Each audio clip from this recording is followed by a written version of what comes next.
अब तो ये हमारे देश के 74वें सबसे अमीर इंसान हैं, लेकिन शुरू में मोबाइल पेमेंट स्टार्ट करने के बावजूद बड़ी समस्या आ रही थी। समस्या क्या थी कि बार बार ओटीपी या फिर user ID login, user ID, ये मल्टीपल टाइम्स हर पेमेंट पे। इतने झंझट से छुटकारा पाने के लिए अलीबाबा से इंस्पायर होके प्री लोडेड वॉलेट का सिस्टम शुरू किया।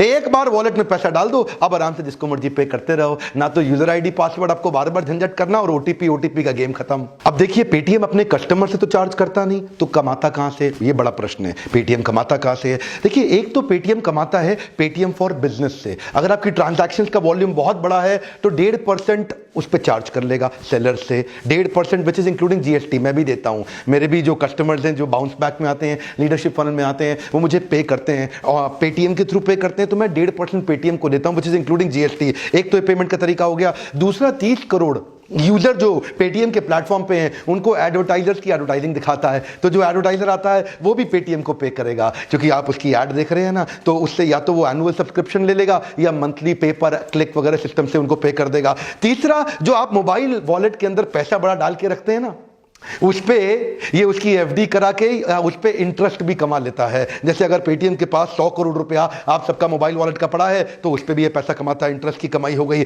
और चौथा, पेटीएम के प्लेटफॉर्म पे जितने भी लोग आ रहे हैं उनको तो सर्विस फ्री में देगा, पर उनको क्रॉस सेल और अपसेल करेगा अपने बाकी प्रोडक्ट पे, क्योंकि पेटीएम और भी कई चीजें कर रहा है। ई कॉमर्स प्लेटफॉर्म पे आ गया, अब इतने सारे प्रोडक्ट लाइन बिल्ड कर रहा है, एक सर्विस फ्री दे रहा है जिसपे सारी जनता आ रही है, बाकियों के लिए उनसे चार्ज कर रहा है। तो धीरे धीरे इतनी जनता बिल्ड कर ली, और मॉडल क्या है? जिसके पास जनता है उसकी दुनिया सुनता है। अच्छा, और आपके मन में ना एक प्रश्न आना चाहिए कि पेटीएम अपने कॉम्पिटिटर से इतना आगे कैसे निकल गया।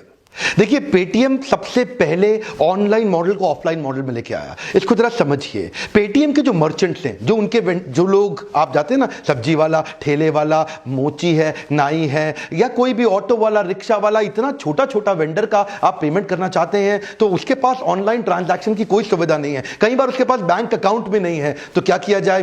पेटीएम वॉलेट से कोई भी अगर रिक्शे वाला भी है, सब्जी वाला, ठेले वाला भी है, तो वो बिना बैंक अकाउंट के पेटीएम से जुड़ सकता है, बिना बैंक अकाउंट के पेटीएम से पैसा ले सकता है, बिना बैंक अकाउंट के पेटीएम से खर्चा भी कर सकता है। अब देखिए क्या है, क्योंकि फिजिकल इंफ्रास्ट्रक्चर नीचे गरीब तबके तक बिल्ड नहीं किया जा सकता था, तो इसीलिए इसने ये कमाल का मॉडल बिल्ड किया। अंडर सर्व्ड और अनसर्व्ड जो सोसाइटी है, अंडर डेवलप्ड और अनडेवलप्ड जो सोसाइटी है देश की, उस सोसाइटी को जोड़ जोड़ के अचानक इतने बड़े हुए हैं। $16 बिलियन पे हैं, $100 बिलियन पे जाने का सपना रखते हैं।